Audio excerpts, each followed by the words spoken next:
Good morning. This is John from the Springs Mennonite Church, and I'm happy to be with you here the second day of this week that I'm talking about the promises of God. And last time I mentioned the promise in Psalm 27, and today I want to talk about one in Psalm 34, beginning with two verses, Psalm 34, 4 and 5. And here's what David says. I prayed to the Lord, and he answered me. He freed me from all my fears. Those who look to him for help will be radiant with joy. No shadow of shame will darken their faces. David makes a profound statement in this very first verse. I prayed to the Lord, and he answered me. Now, I don't know if you've prayed to God about something. I hope you have. If you haven't, well, try it.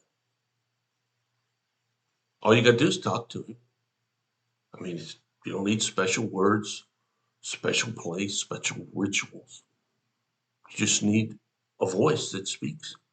And you can even speak silently through your heart and your mind. Either way, he still hears. And David says here, I prayed to the Lord and he answered me. Now, one thing we got to understand here, it seems rather obvious and kind of simple. And it really is. And it's this. Okay, you ready? Here it comes. Neither you nor I am God. Yep. God is God and I'm not. So when David says, I prayed to him and he answered me, he didn't say or mean that God did everything he asked him to do or everything he wanted him to do or did it the way he wanted God to do it. God answers us every time. He never doesn't answer. Now, his answer might be no. I got a sign over here. Sometimes God says no. That doesn't mean that he doesn't care about us, but it means he knows more than we do, and he cares too much to answer yes.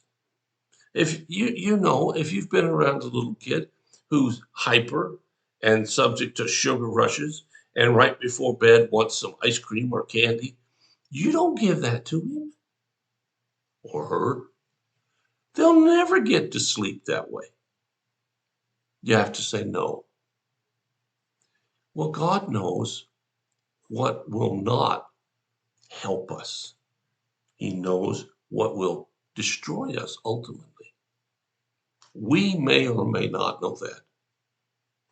So sometimes when we ask, God says no. But other times, he says yes, even if that yes is not the way we want it. David is not saying here we get to tell God how to do it. He's just saying God answers us all the time. I've prayed many times, God, I don't know what you're doing.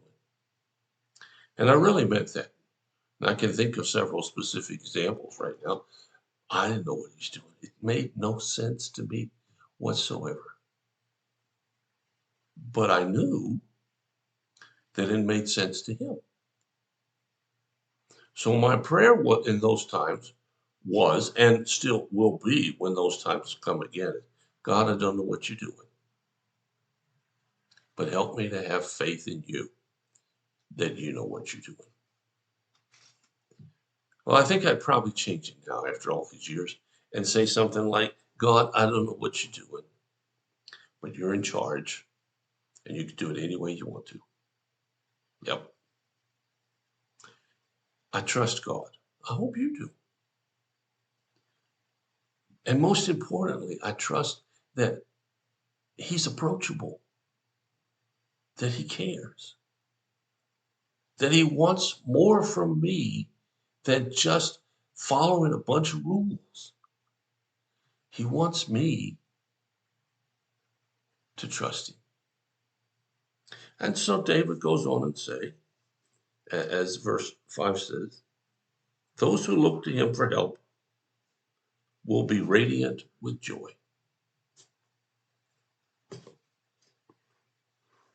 What does that mean? Well, at least it means that you will find joy in the midst of any situation. In any situation, there's always something that works out. I got to make a confession. I don't really want to do this, but I'll do it anyway. Recently, Faith had her infusion.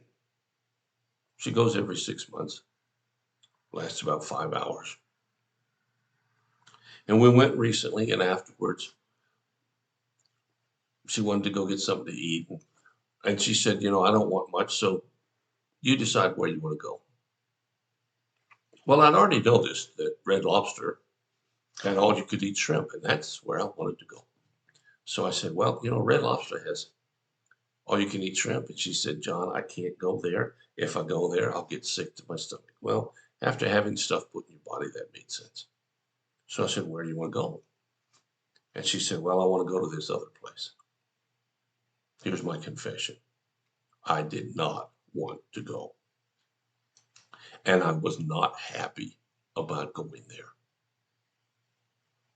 But I went. And I didn't say anything. But inside, it was all twisted up. You know how you get that way. So we go to the restaurant. We go in. And there was my grandson that I haven't seen in over 6 years. Right there.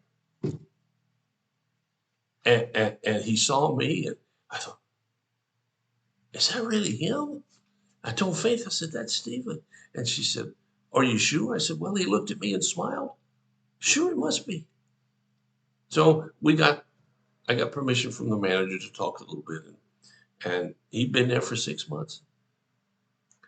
I thought he was still in another state. He didn't even know I was there.